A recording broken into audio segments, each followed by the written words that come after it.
said, well, I've been drunk and in fights, and I've stabbed so many people that I lost count of it. Relatives knew this was a man who could be violent, but is Jack Torrance the Zodiac Killer?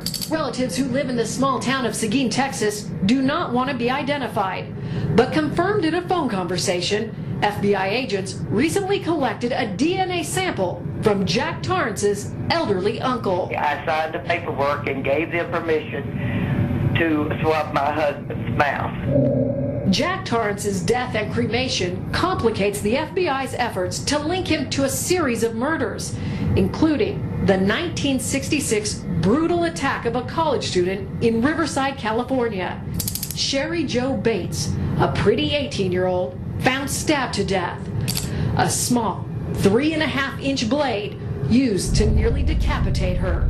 The killer left behind DNA evidence that has never been linked to a suspect. 1 month after the murder, a typewritten, unsigned letter titled "The Confession" was sent to a newspaper detailing the murder. I plunged the knife into her and it broke. But there's an important note. Bates is not officially a Zodiac victim. The Zodiac did not become known to the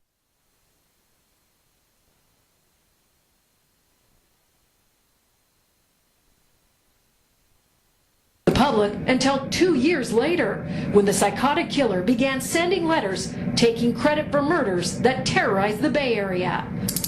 Almost 5 years after Bates was murdered, the Zodiac claimed responsibility, writing, quote, "I do have to give them credit for stumbling across my Riverside activity, but they are only finding the easy ones. There are a hell of a lot more down there." He was smart, but he was evil. Dennis Kaufman lives in El Dorado County and is Jack Torrance's stepson. He built the circumstantial case against his stepfather that sparked the FBI's interest and says there is even more evidence. And this was found in Jack's stuff. Dennis claims in 2001, in a storage shed filled with his stepfather's belongings, he found this knife covered in stains, a 3.5-inch blade with a broken tip. The dimensions of the blade, as according to the established, Jo Bates matched this knife.